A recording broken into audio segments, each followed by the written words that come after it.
Hey everybody, today we're going to be talking about the Odyssey 2, a very strange video game system that debuted in 1978. Its visuals were very similar to the Atari 2600, but they had their own unique charm. The games, however, typically weren't as good as Atari, and it didn't have as many games in its library. Um, this is just a few sample cartridges of Odyssey 2. We got Casey Munchkin, which is actually kind of a fun puzzle, not puzzle game, maze game, like Pac-Man, blackjack, UFO, baseball, bowling, basketball. But the problem is, all these games, they look alike with their color scheme.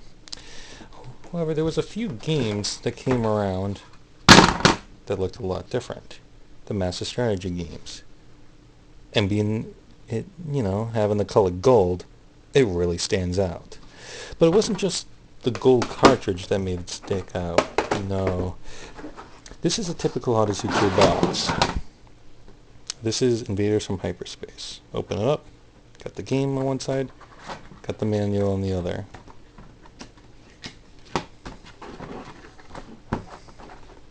Pretty standard.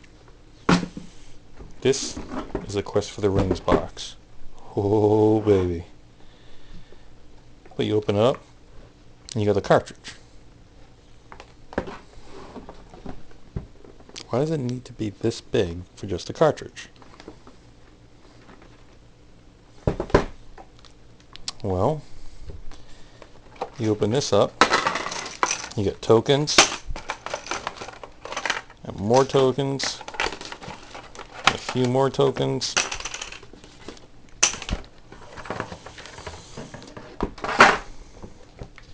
Here's the instruction manual. That is badass. Here's a computer keyboard overlay. And here, yes, there's even more.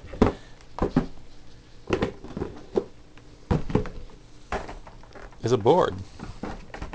Yes, this is literally a hybrid of a board game and a video game.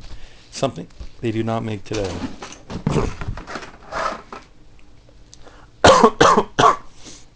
Excuse me.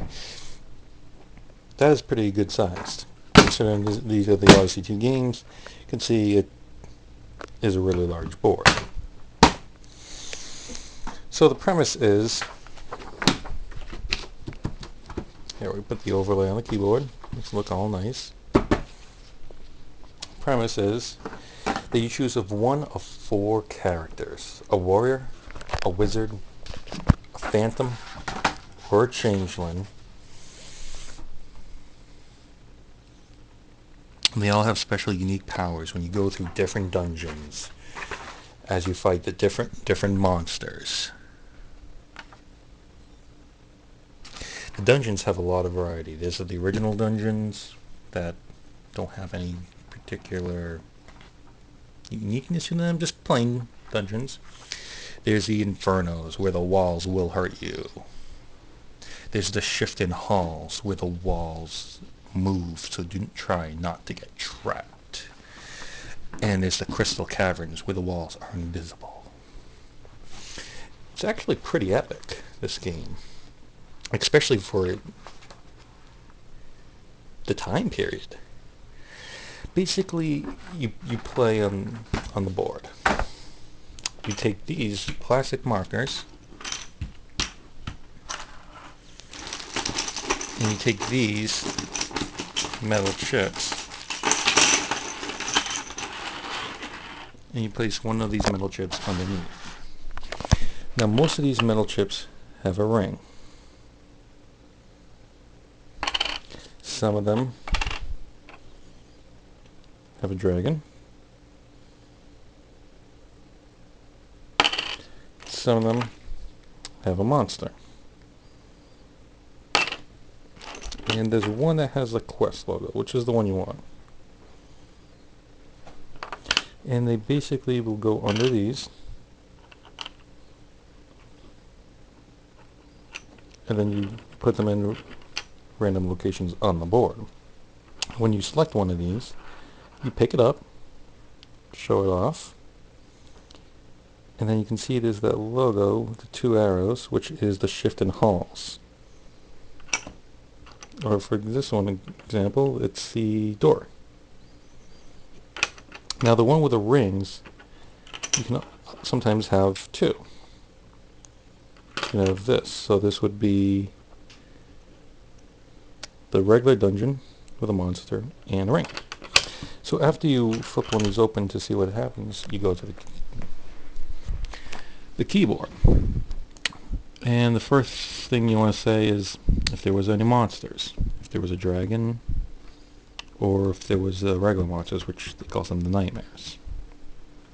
Then you want to hit the location. I'm sorry. First thing you want to do is hit if there was a ring or no ring. That's important. Then monsters.